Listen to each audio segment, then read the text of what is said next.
Hello guys, welcome to my YouTube channel Vasudev classes. मेरा नाम सूरज है और मैं आपको मैथ्स के टॉपिक प्रोवाइड कराने वाला हूं मेरे चैनल के ऊपर। यहां पर हर कंपटीशन लेवल जैसे ज़्यादातर रीट, एलडीसी और रेलवे में हर में मेरे टॉपिक्स हैं, वो आपकी हेल्प करेंगे। मैं तो अब आपको कराऊंगा, टॉपिक है मेरा फैक्टर्स, गुणनखंड, जो आपको हर कंपटीशन लेवल पे हेल्प करेगा। तो देखो स्टार्ट करते हैं अपनी क्लासेस आज। तो देखो रियल में गुणनखंड होता क्या है। सबसे पहले तो हमें ये समझ में ना होना चाहिए कि गुणनखंड क्या है। हम जो टॉपिक पढ़ रहे हैं उसका बेसिक पता होना चाहिए, क्योंकि कोई भी चीज़ जब तक उसका बेस नहीं पता होता हम क्लियर नहीं कर सकते। गुणनखंड जैसे मान लो कोई भी हम संख्या लेते हैं, 25 ले लिया, 25। अब इस संख्या का हम अगर गुणनखंड ज्ञात करेंगे तो रियल में क्या चीज़ होता है गुणनखंड। देखो ऐसी संख्या या फिर वे संख्याएं जिसका इसमें क्या जाए, कंप्लीट भाग चला जाए। जैसे मान लो कोई भी संख्या उसमें एक का हम अगर इसमें डिवाइड करेंगे, भाग करेंगे, तो एक ऐसी संख्या जिसमें सभी का भाग जाता है, तो एक तो कॉमन आएगा सभी में। इसके अलावा देखो कि क्या इसमें 2 का जाता है, नहीं जाता, तो ये क्या नहीं है, इसका गुणनखंड नहीं है। उसके बाद 3 का देखो, 3 का भी भाग नहीं जा रहा, तो इसका क्या नहीं है, गुणनखंड नहीं है। तो मतलब फिर जाता 5 का और 25 का खुद नहीं जाता है। तो मतलब क्या हुआ कि गुणनखंड वे संख्याएं होती हैं जिस संख्या में उसका पूरा पूरा क्या चला जाए, भाग चला जाए। तो ये तो हो गया इसका बेसिक, जो हमने समझ लिया कि रियल में क्या होता है, गुणनखंड क्या चीज़ होता है। अब आपको कुछ क्वेश्चंस, कुछ सरल समीकरण हैं जो कंप्यूटेशन लेवल में आपकी हेल्प करेंगी उनको समझने के लिए। तो सबसे पहले हम लिखते हैं गुणनखंड में सरल समीकरण,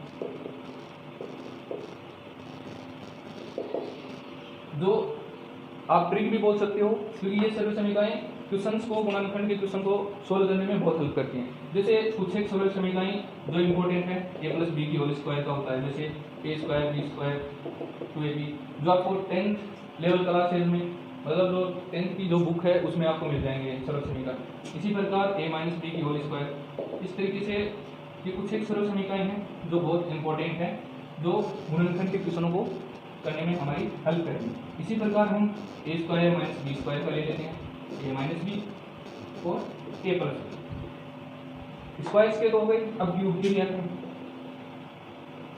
तो इसमें क्या करेंगे, इसमें क्यूब हो जाएगा स्क्वायर कितना, plus 3ab a plus B. अब क्या करते हैं, माइनस का लेते हैं, प्लस का होगा तो माइनस का भी तो होगा। अब देखो इसमें माइनस चिन्ह है तो यहाँ भी माइनस आ जाएगा, यहाँ भी और यहाँ, तो ये क्या हो जाएंगे, माइनस की सरल समीकरण बन जाएंगे।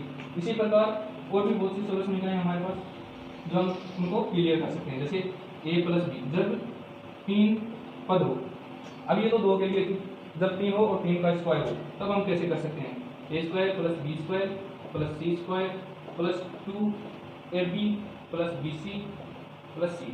आप साथ साथ नोट भी कर सकते हो उसको, ताकि आपको हेल्प हो जाए उसको सोल्व करने के अंदर। तो ये कुछ एक इंपॉर्टेंट सरल समीकरण है, एक और हैं जो आपको मैं भी करवाने वाला हूँ। देखो क्यूब की होगी, फिर एक सरल समीकरण और है a की क्यूब प्लस b की क्यूब की। इसमें क्या होगा, हम इसके अंदर करेंगे a प्लस बी, ठीक है, a square plus B square minus ab। इसमें क्या होगा, अभी ये जो सरल समीकरण है ये माइनस की भी होगी, इसमें माइनस होगा तो यहाँ भी माइनस होगा और यहाँ प्लस होगा। तो ये सरल समीकरण कुछ इंपॉर्टेंट है।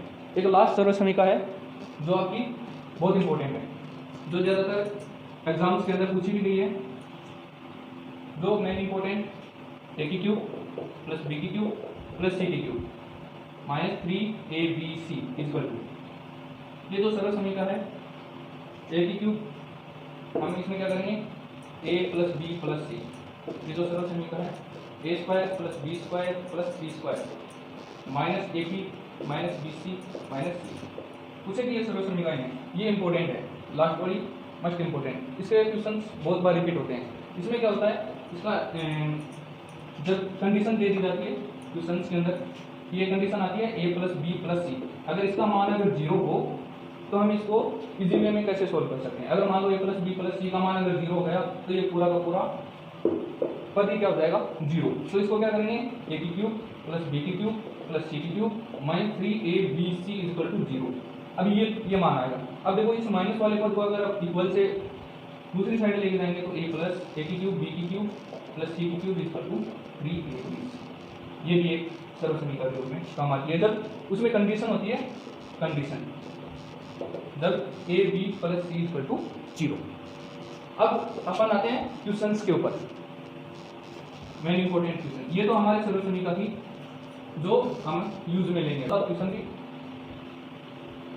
दो संख्याओं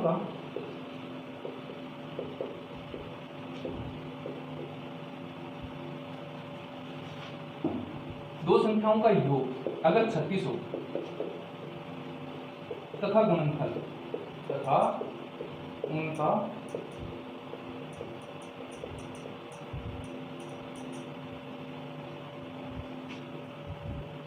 दो सौ 299 है, तो उन दोनों संख्याओं का अंतर क्या होगा?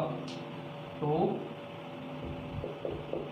उन संख्याओं का अंतर, हमें अंतर ज्ञात करना है।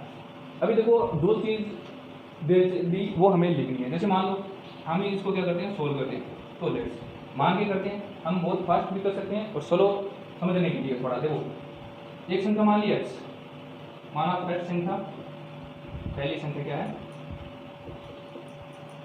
x है। इसी प्रकार माना दूसरी संख्या क्या है y। अब देखो, अब दोनों संख्याओं का योग क्या होता है? हमेशा ऐड प्लस होता है, तो ये क्या हो गया 36। अब गुणनफल, इन्हीं संख्याओं का गुणनफल कितना है 299। अब क्या करना है, अंतर ज्ञात करना है। अंतर क्या होता है x minus Y equal to. अब हमें ज्ञात ये करना और दे ये रखा। तो अब देखो हमारे पास क्या फॉर्मूला होता है, जो सर्व समीकरण होती हैं वो देखो, x प्लस वाई की होल स्क्वायर, ये हमारी एक सर्व समीकरण थी जिसमें था a प्लस बी की होल स्क्वायर। इसमें क्या होगा x square plus Y square plus 2xy। अब देखो इसमें क्या हमारे पास x डॉट y का भी मान है और x प्लस y का भी मान है। इसमें हम क्या कर सकते हैं, ये पुट अप कर सकते हैं ये मान। तो हमारे पास क्या जाएगा, x square plus Y square का मान हमारे पास आ जाएगा, लेकिन हमें तो चाहिए x माइनस वाई का। तो क्या होता है कि x माइनस वाई की होल स्क्वायर की सर्व समीकरण क्या होती है, x square plus Y square minus 2xy। देखो अंतर सिर्फ कितना है, x प्लस वाई की होल स्क्वायर की समीकरण में यहाँ पर क्या आता है x प्लस वाई स्क्वायर, और इसमें भी क्या है x प्लस वाई स्क्वायर क्या आता है कॉमन। ये दो चीज़ सेम है। तो अगर हम x माइनस वाई का मान ज्ञात करना है हमें, तो x माइनस वाई की सर्व समीकरण में अगर x प्लस वाई की x square plus Y square का अगर मान रख देते हैं, तो देखो x वाई का हमारे पास तो पहले से ही मान है, अगर इसमें अगर रख देंगे तो x माइनस वाई का मान हमें प्राप्त हो जाएगा। तो देखो इसको हम सोल्व करते हैं इस सर्व समीकरण को। अब हम इसमें क्या करते हैं, मान पुटअप करते हैं। देखो x प्लस वाई का मान अपने पास है 36, तो 36 का स्क्वायर करेंगे यहाँ पे, 36 की square equal to x square plus Y square plus 2xy। xy का पास है अपने पास मान है 2 गुना 299, ठीक है, ये मान हो गया। अब इसको हम कैलकुलेट करेंगे। कैलकुलेट करने के बाद x square plus Y square का मान कितना आ जाएगा। अब देखो अब ये 36 है, 36 की स्क्वायर माइनस, अब ये देखो ये प्लस का चिन्ह है, ये इक्वल से इधर जाएगा तो ये क्या हो जाएगा माइनस का। तो इसको क्या कर देंगे 2 गुना 299, ठीक है। अब क्या करेंगे,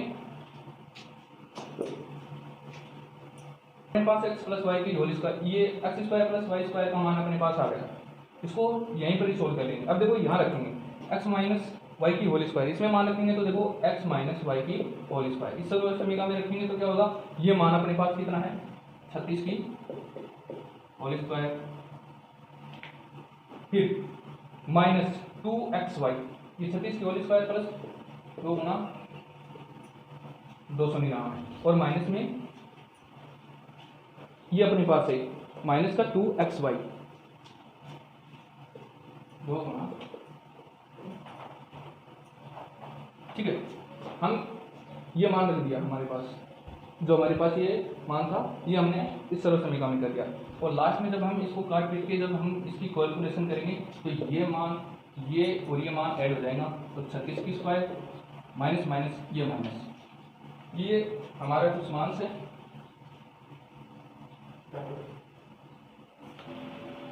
अब क्या करेंगे, देखो 36 की स्क्वायर, अब इसको कैलकुलेट करेंगे तो इसको क्या आ जाएगा, इसका जो मान है अपने पास जो निकल के आएगा तो 1196, ठीक है, इसको कैलकुलेट करने पर, और इसका जो मान आएगा 1296, जब इसको सोल्व करेंगे तो इसमें से कराएंगे तो इसका जो मान है अपने पास कितना आ जाएगा 100। और अब देखो यहाँ पर स्क्वायर है, हमें तो सिर्फ मान चाहिए x माइनस वाई का। देखो ये x माइनस वाई का मान चाहिए और अपने पास स्क्वायर, तो इसका जो वर्गमूल कर देंगे वो यहाँ से स्क्वायर रह जाएगा तो इसका मान आ जाएगा 10। ठीक है, इस तरीके से हम इसको कर सकते हैं। एक बार फिर से मैं इसको समझाने की कोशिश करता हूँ, आप देखना। देखो हमने सबसे पहले क्या किया, दो संख्या थी, पहली संख्या मानी x और दूसरी संख्या मानी y। हमें क्वेश्चंस में दे रखा है दोनों संख्याओं का योग कितना है 36 और उनका जो गुणनफल है 299। ठीक है, उसके बाद हमें जो ज्ञात करना है ये चीज़ है। अब देखो सीधा अगर अपन x माइनस वाई की होल स्क्वायर के अगर सर्व समीकरण लगाते हैं तो उसमें ये मान आता है। ठीक है, अपने पास सिर्फ ये मान है, लेकिन हमने को चाहिए क्या, ये मान भी चाहिए। तो ये मान निकालने के लिए अपन को x प्लस वाई की होल स्क्वायर की सर्व समीकरण लगानी पड़ेगी। तो इसमें हम मान पुटअप करके और x प्लस वाई की होल स्क्वायर का मान यहाँ से निकाल के यहाँ रख सकते हैं। और यहाँ रखने के बाद इसको जब सोल्व करेंगे तो अपना आंसर ये आएगा। ओके, ये हमारा फर्स्ट क्वेश्चन था। ये देखो है अपना सेकंड क्वेश्चन। जो ये सेकंड क्वेश्चन है ये बहुत बार एलडीसी के अंदर और रीट में कंपटीशन एग्जाम के अंदर बहुत बार रिपीट हो चुका है। ठीक है, तो मोस्ट इंपॉर्टेंट क्वेश्चन से ही तो इसको ध्यान से देखना जरा। देखो इसको हम सोल्व करते हैं। सेकंड क्वेश्चन है अपना, ये सर्व समीकरण के बेस के ऊपर ये क्वेश्चन सोल्व होते हैं जो मैंने आपको स्टार्टअप में बताई थी कुछ एक सर्व समीकरण। अब देखो हम क्या करते हैं, यहाँ x प्लस 1/x के रूप में इसका मान है, लेकिन हमें चाहिए सिर्फ, देखो हमें तो दे रखा है x प्लस 1/x का मान दे रखा है सिर्फ 2 और ज्ञात करवाया है x प्लस 1/x की क्यूब। ये मान हमें ज्ञात करना है। तो ये मान ज्ञात करने के लिए हमें सर्व समीकरण ध्यान रखना चाहिए कि लगभग देखने पर ही पता चल जाता है कि x/1/x की क्यूब कुछ ऐसी सर्व समीकरण बनेगी।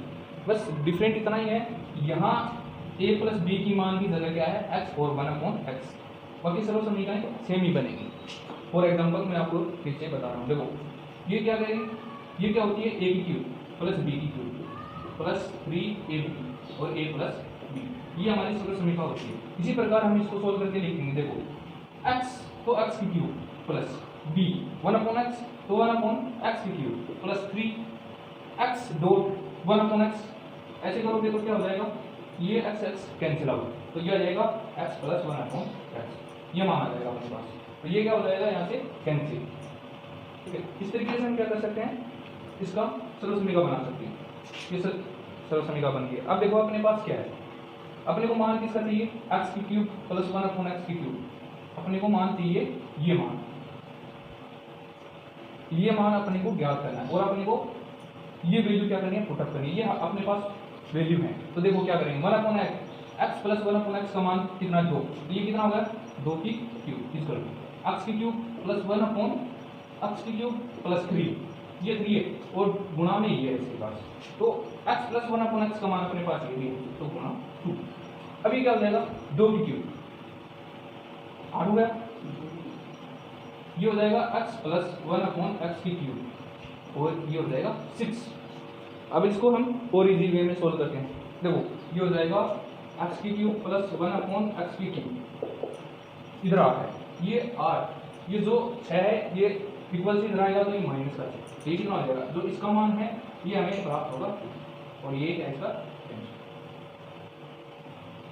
देखो फिर से समझने की कोशिश करना, हमने क्या किया है, ये जो मान दे रखा है ये लिख दिया। ये देखो ये जो मान है ये हमें ज्ञात करना है। हम क्या करेंगे, हमें जो सर्व समीकरण जो स्टार्टिंग में मैंने बताई थी, इसको देख के हमें अंदाजा लगाना है कि क्यूब के रूप में, तो क्यूब की सर्व समीकरण कौन सी है, तो क्यूब की सर्व समीकरण ये है। इसको हमने जब सोल्व किया तो इसमें हमारे पास जो मान है वो पुटअप कर दिए और आंसर आ गया। ठीक है, इस तरह के क्वेश्चन बहुत बार रिपीट हो चुके हैं। ये अपना है नेक्स्ट क्वेश्चन। इस क्वेश्चन को हम अभी स्टार्ट करते हैं। देखो इस तरह का क्वेश्चन भी ऑल एग्जाम्स के अंदर आता है, ऑल कंपटीशन एग्जाम के अंदर ये क्वेश्चन रिपीट होते रहते हैं। इसको हम इजी वे में कैसे सोल्व कर सकते हैं, इसका पहले तो मैं बेसिक बताऊंगा फिर फास्ट ट्रिक बताऊंगा, तो मतलब जल्दी से जल्दी इसको कंपटीशन, क्योंकि हमारे पास टाइम बहुत कम होता है तो हम इसको इजी वे में और कैसे सोल्व कर सकते हैं। पहले बेसिक समझो, क्योंकि बेसिक से ही फास्ट ट्रिक बनती है। बेसिक जब तक नहीं होगा तब तक हम कोई क्वेश्चन से नहीं सोल्व कर पाएंगे। तो देखो समझने की कोशिश करना, ये ज़्यादातर क्वेश्चन ऐसे होते हैं ये सर्व समीकरण से ईजी हल होंगे। अगर आप ऐसे कैलकुलेशन करने लग जाओगे ना तो ये 2-2 घंटे तक भी कंप्लीट नहीं हो पाएंगे ये कैलकुलेशन। तो देखो समझने की कोशिश करते हैं, तो स्टार्ट करते हैं इसका सोल्यूशन। अब देखो हम ये संख्या ये मान, ये देखो अपने पास 3 मान है, ये सेम है, इसमें भी ये मान और ये मान सेम है। तो हम क्या करते हैं, इसको मान के करते हैं। लेट्स माना कि ये जो 782 है इसको मैंने ए मान लिया और 512 को मैंने मान लिया बी। तो ए और बी के रूप में मैं सर्व समीकरण बनाने की कोशिश कर रहा हूँ। अब देखना, क्योंकि हर क्वेश्चन में ऐसे ही बनेगी। देखो अब हम ए जो ये मान है इसकी जगह ए रखेंगे और ये मान की जगह बी रखेंगे। तो देखो ए प्लस बी की होल स्क्वायर, ये बन गया, ठीक है। अब देखो ए माइनस बी की होल स्क्वायर अपॉन में ए इंटू बी या ए बी, जो बोल लिख सकते हैं। अब देखो ये सर्व समीकरण बन गई। अब इसको क्या, ए प्लस बी की होल स्क्वायर की सर्व समीकरण क्या होती है, देखो मैं आपको यहाँ लिख के दिखाता हूँ, A square plus B square plus 2ab। और ए माइनस बी की सर्व समीकरण क्या होती है, A square plus B square plus 2ab, ये माइनस। अब देखो ये माइनस की है और ये प्लस की है। अब जब इनको सोल्व करके इन मान की जगह अपन ये मान रखेंगे, ये सर्व समीकरण रखेंगे, तो इसमें क्या होगा, जब हम इसको सोल्व करेंगे तो क्या हो जाएगा, A square plus B square plus 2ab minus, अब ये माइनस का चिन्ह है। अब फिर ए माइनस बी की होल स्क्वायर की सर्व समीकरण का मान रखेंगे, तो ये हो जाएगा A square plus B square minus 2ab upon 80। अब देखो जब ये कोष्टक से भाग ये माइनस है, जब अंदर जाएगा तो प्लस के चिन्ह को माइनस और माइनस के चिन्ह को प्लस कर देगा। तो देखो ये इजी टर्म रूप में ये हो जाएगा 2ab minus A square minus B square minus 2ab, ये माइनस का तो ये क्या हो जाएगा प्लस का अपॉन में 80। अब देखो जो पद कट रहे हैं वो काट देते हैं। देखो ए स्क्वायर से माइनस का ए स्क्वायर, ठीक है, बी स्क्वायर से माइनस का ए स्क्वायर। अब लास्ट में क्या बचे 2ab प्लस 2ab, ये हो गया 4ab अपॉन ab, और ab से ab करता है तो इसका मान कितना आ गया 4। ये इसका क्या है आंसर। ये तो गया बेसिकली सर्व समीकरण का यूज करके। अब क्या होता है कि इसको इजी वे में कैसे किया जाए, देखो अगर आपको अगर ये सर्व समीकरण याद है तो आप हटा के क्या कर सकते हो, इसकी जगह इस सर्व समीकरण की जगह आपको पता है कि इसका मान ये है, तो शॉर्ट ट्रिक में कैसे करोगे, सीधा का सीधा 4ab अपॉन ab करोगे, ab से ab कट जाएगा, आपका मान आ जाएगा क्या। ये है अगर आपको सर्व समीकरण याद रहती है तभी, अगर याद नहीं है तो ये भी काम नहीं आएगी आपके, तभी मैं आपको ये बेसिक करा रहा हूँ, ठीक है। हेलो दोस्तों, आज की वीडियो में इतना ही। अगर मेरी वीडियो आपको पसंद आई हो, मेरा तरीका पढ़ाने का बेस समझ में आया हो, तो मेरी वीडियो को लाइक और सब्सक्राइब जरूर करना, ताकि मैं और भी अच्छे वीडियो इसके ऊपर अपलोड कर सकूँ। धन्यवाद।